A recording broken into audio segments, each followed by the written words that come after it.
Skill റൈനോയുടെ പുതിയൊരു ക്ലാസ്സിലേക്ക് എല്ലാവർക്കും സ്വാഗതം. ഇന്ന് നമ്മൾ നോക്കുന്ന ടോപ്പിക്ക് വിറ്റാമിൻസും അതിൻ്റെ ഫങ്ഷൻസുമാണ്. നമ്മൾ PSC ക്വസ്റ്റ്യൻ പേപ്പേഴ്സ് എടുത്ത് നോക്കുമ്പോഴേക്കും ഏറ്റവും കൂടുതലും തവണ റിപ്പീറ്റ് ചെയ്ത് വന്നിട്ടുള്ള ഒരു ടോപ്പിക്കാണ് വിറ്റാമിൻസും അതിൻ്റെ ഫങ്ഷൻസും. അതുപോലെ തന്നെ ഈസി ആയിട്ട് നമുക്ക് പഠിക്കാൻ പറ്റുന്നതുമാണ് വിറ്റാമിൻസും ഫങ്ഷൻസും. വിറ്റാമിൻസിൻ്റെ തന്നെ പല രീതിയിലുള്ള ചോദ്യങ്ങൾ ഇതിനു മുൻപ് PSC ചോദിച്ചിട്ടുണ്ട്. അത് നമുക്ക് പോകുന്ന ക്ലാസ്സിലൊക്കെ നമുക്ക് നോക്കാം. ഇന്ന് നമ്മൾ നോക്കുന്നത് വിറ്റാമിൻസും അതിൻ്റെ ഫങ്ഷൻസും. അപ്പോൾ നമുക്ക് ക്ലാസ്സിലേക്ക് പോകാം.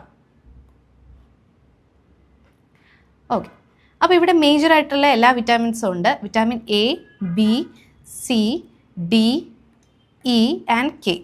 ഓക്കെ, അപ്പോൾ ഇവർ ഇത്രയും പേരാണ് നമ്മുടെ വിറ്റാമിൻസ്. ഇതിൻ്റെ ഫങ്ഷൻസ് ആണ് നമ്മൾ നോക്കുന്നത്.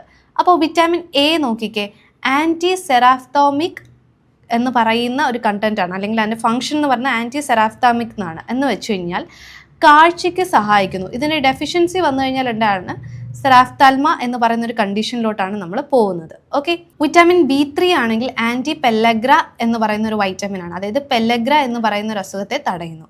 വിറ്റാമിൻ C ആണെങ്കിൽ fresh fruit vitamin, anti scurvic vitamin എന്നാണ് പറയുന്നത്. അതായത് കൂടുതലും സിട്രസ് അല്ലെങ്കിൽ ഫ്രഷ് ഫ്രൂട്ട്സിലാണ് വിറ്റാമിൻ C കൂടുതലായിട്ട് കാണുന്നത്. ആൻറ്റി സ്കർവിക് എന്ന് പറഞ്ഞാൽ സ്കർവി എന്ന് പറയുന്നതാണ് ഇതിൻ്റെ ഡെഫിഷ്യൻസി ഡിസീസ്. അപ്പോൾ അത് വരാതിരിക്കാൻ വേണ്ടിയിട്ട് ഉള്ള വിറ്റാമിൻ ആണ് നമ്മുടെ വിറ്റാമിൻ C. വിറ്റാമിൻ D എന്ന് പറഞ്ഞാൽ സൺഷൈൻ വിറ്റാമിൻ എന്ന് പറയും. അതായത് സൂര്യപ്രകാശത്തിൽ നിന്ന് നമുക്ക് കിട്ടുന്ന വിറ്റാമിൻ ആണ് sunshine vitamin, vitamin D. Anti rickets vitamin, അതായത് റിക്കറ്റ് എന്ന് പറയുന്ന ഒരു അസുഖം വരും വിറ്റാമിൻ ഡിയുടെ ഡെഫിഷ്യൻസി കാരണം. ഓക്കെ, ഇനി സ്റ്റിറോയിഡ് വിറ്റാമിൻ. ഇനി വിറ്റാമിൻ ഇ. വിറ്റാമിൻ ഇ എന്ന് പറഞ്ഞാൽ ബ്യൂട്ടി വിറ്റാമിൻ, അല്ലെങ്കിൽ ആൻറ്റി സ്റ്റെറിലിറ്റി വിറ്റാമിൻ, ഇല്ലെങ്കിൽ ഹോർമോൺ വിറ്റാമിൻ. ഓക്കെ, അപ്പോൾ ഇതാണ് നമ്മുടെ മുഖത്തിൻ്റെ അല്ലെങ്കിൽ നമ്മുടെ സ്കിന്നിൻ്റെ ഒക്കെ ബ്യൂട്ടി നിലനിർത്തുന്നത്. ബ്യൂട്ടി എന്ന് വെച്ച് കഴിഞ്ഞാൽ ഒരു ഗ്ലോ ഒക്കെ നമുക്ക് പറയില്ലേ, അപ്പോൾ വിറ്റാമിൻ ഇ ആണ് അത് തരുന്നത്. ഇനി vitamin K, coagulation vitamin, anti haemorrhagic vitamin, അതായത് നമ്മുടെ രക്തം കട്ടി പിടിക്കാതിരിക്കാൻ വേണ്ടിയിട്ടുള്ളതാണ് ഈ പറയുന്ന വിറ്റാമിൻ കെ എന്ന് പറയുന്നത്. കോയാഗുലേഷൻ വിറ്റാമിൻ, രക്തം കട്ടി പിടിക്കുന്ന വിറ്റാമിൻ. ഓക്കെ, ഇനി ഇത് വെച്ചിട്ട് ഞാനൊരു കോഡ് നിങ്ങൾക്ക് ഈസി ആയിട്ട് പഠിക്കാൻ വേണ്ടിയിട്ട് പ്രിപ്പയർ ചെയ്തിട്ടുണ്ട്. അപ്പോൾ അതും കൂടി ഒന്ന് നമുക്ക് നോക്കാം. നോക്കിക്കേ, കണ്ണുള്ള പെണ്ണ് സ്കർവി പിടിച്ച് സൂര്യപ്രകാശത്തിൽ നിൽക്കുമ്പോൾ സൗന്ദര്യം പോയി രക്തം കട്ടിയായി. ഓക്കെ, അല്ലെങ്കിൽ കട്ടയായി. കണ്ണുള്ള പെണ്ണ്, അപ്പോൾ കണ്ണ് വിറ്റാമിൻ A, പെല്ലഗ്ര എന്നുള്ളതിനാണ് പെണ്ണ് എന്ന് കൊടുത്തേക്കുന്നത്. C സ്കർവി, D സൂര്യപ്രകാശം.